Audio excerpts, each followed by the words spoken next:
एक मां ने बंटवारे की गलती कर दी। नाम सुषमा था। सुषमा के 4 बेटे थे और पति का नाम राजेश। राजेश गंभीर बीमारी की वजह से मृत्यु को प्राप्त हो गया। चारों बेटों की शादियां हो चुकी थी। पिता के जाने के बाद भी परिवार में अनबन ना हो, यही प्रयास रहता था सुषमा का। लेकिन एक दिन सुषमा ने सोचा कि यदि मुझे कुछ हो गया तो यह जमीन और संपत्ति के लिए चारों बेटों में झगड़ा हो गया तो। इस विचार के साथ रात भर नींद नहीं आई। इसीलिए एक रविवार को चारों बेटों और बहुओं को बुलाकर दिल पर पत्थर रखकर बंटवारे का ऐलान कर दिया। चारों बेटों को कुछ समझ नहीं आ रहा था क्या कहना है, लेकिन फिर चारों मान गए ये सोचकर कि भविष्य में इस विषय पर परिवार में अनबन हो सकती है। बंटवारे के 1 महीने तक तो सब ठीक था, लेकिन फिर धीरे धीरे सभी का प्रेम सुषमा के प्रति कम होता जा रहा था। बंटवारे के बाद सबने बड़ी बड़ी सोसाइटी में अलग अलग घर ले लिए और अलग अलग ही रहने लगे। एक परिवार के 4 परिवार हो गए। सुषमा यही तो नहीं चाहती थी, इसीलिए तो बंटवारा किया था कि परिवार एक रहे। लेकिन यहां तो सब कुछ उल्टा हो गया। इतना ही नहीं, अब तो ऐसा वक्त आ गया कि बहुएं भी बात बात पर अपनी सास सुषमा को ताना मार देती थी। हद पार तो तब हुई जब एक बेटे ने कह दिया कि मां, कितने दिन और हमारे साथ रहोगी? कुछ दिन दूसरे भाइयों के साथ भी तो रह लो। अर्थात बोझ बन चुकी थी। अब सुषमा अकेली पड़ गई थी।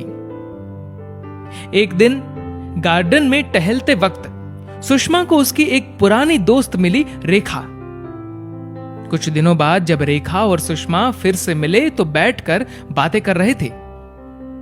एक दूसरे की सुख दुख की बातों के बीच सुषमा की आंखों से आंसू निकल आए। रेखा ने सुषमा से पूछा और सुषमा ने अपना सारा दर्द अपने दोस्त के साथ शेयर कर दिया। कोई और रास्ता भी नहीं था। रेखा सुषमा से पूछती है कि तुम अब क्या चाहती हो? तो सुषमा ने कहा, मैं सिर्फ अपने परिवार का प्यार और परिवार की एकता चाहती हूं। रेखा ने कहा कि मेरे पास एक रास्ता है और तुम्हें मेरे बताए रास्ते पर चलना होगा, तो तुम्हारी दोनों इच्छा पूरी हो सकती है। सुषमा ने बिना कुछ सोचे हां कह दिया। अगले दिन दोनों मिले और रेखा ने सुषमा को एक संदूक दिया।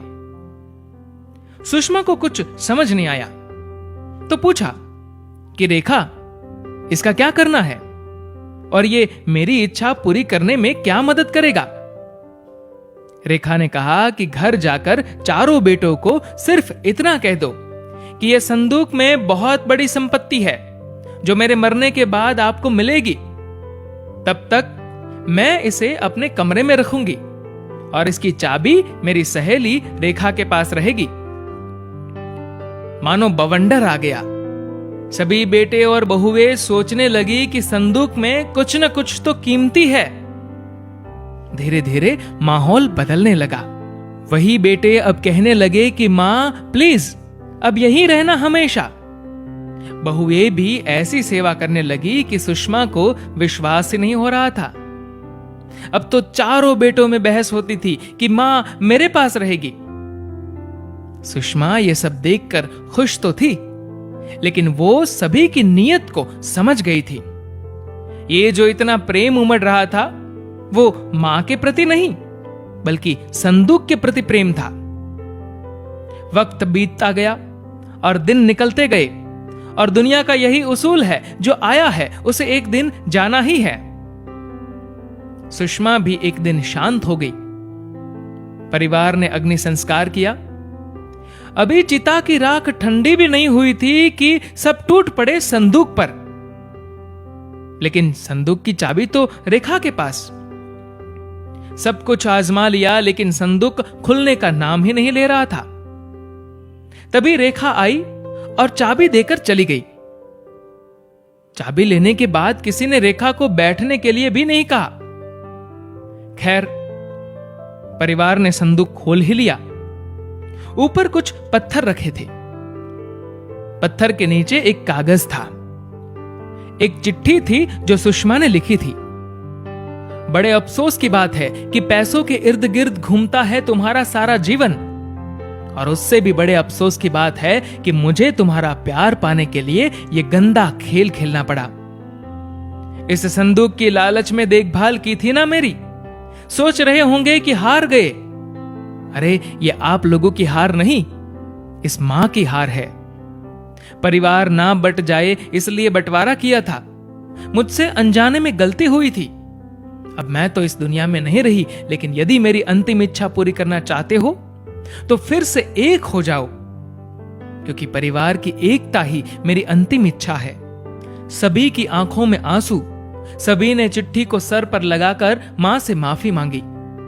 आखिरकार सुषमा की इच्छा पूरी हुई, परिवार फिर से एक हुआ। सच ही कहा था सुषमा ने कि इस संदूक में बहुत बड़ी संपत्ति है, वो है परिवार की एकता। दोस्तों, इस वीडियो को लेकर आपकी क्या राय है, नीचे कमेंट करके हमें जरूर बताएगा। और अगर आपको ये वीडियो अच्छा लगा हो तो इस वीडियो को लाइक करेगा और शेयर करेगा। और दोस्तों, ऐसे ही इंस्पिरेशनल वीडियोस के लिए हमारे फेसबुक पेज को फॉलो करिए और हमारे यूट्यूब चैनल को सब्सक्राइब करना मत भूलिएगा। धन्यवाद।